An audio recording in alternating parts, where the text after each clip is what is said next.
Guys এই ভিডিওটা দেখো, এটা সত্যিই খুব দারুণ। কোন বিল্ডিং এ আমরা হাত দিতে দেব না, তারপরে তো প্রপার্টি অ্যাটাচমেন্ট করে আদায় করব, শুধু জেল খাটানো নয়। একটাকেও তো ছাড়ার কোনো সিন নেই। আপনার প্রাক্তন মেয়রের সই আছে এতে, কাউকে ছাড়া হবে না। আসগরকেও খুঁজছি, যদি নিচে চাপা পড়ে থাকেন আলাদা কথা, আমি চাইবো জীবিত বেরোক। কি করে এইসব লোক এই জায়গাগুলোতে ঢোকে বের করতে হবে। অ্যারেস্ট হয়েছে গুলজার হোসেন, এ কাটার কোন মেশিন রাখেননি আপনারা। আপনাদের সরকার 15 বছরে অনেক কাণ্ড করেছেন, লোহা কাটার মেশিনটা পর্যন্ত কেনেননি। কেন এই ক্ষতিটা করে দিয়ে গেছেন বাংলায়? কোন আধুনিক যন্ত্রপাতি নেই, কোন পেশাদার টিম নেই।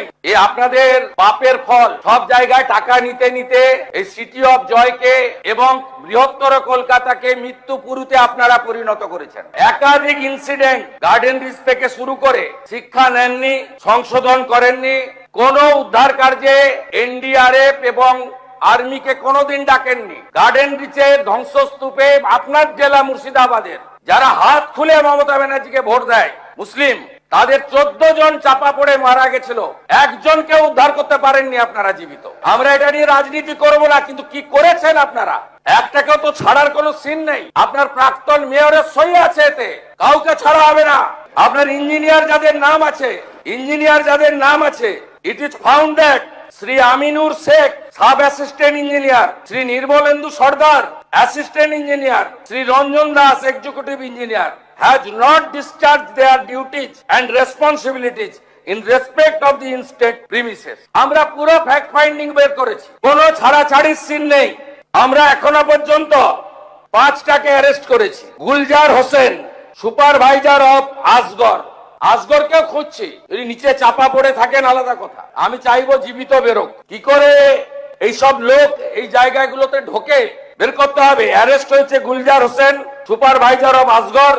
আপনার কেএমসি তে কি হয়েছে আমরা জানি না, আপনার কালীকে তুললে সব বেরিয়ে যাবে। কলকাতা কর্পোরেশনে কালী না বললে কোনো প্ল্যান হয় না। আর Kali appointed by Camac street, সবাই জানে। আর এই কালী বাইপাসের পাশে আপনাদের তৃণমূল ভবন বানাচ্ছে 200 কোটি টাকা দিয়ে, আর এখান থেকে টাকাটা তুলে ওখানে পাঠায়।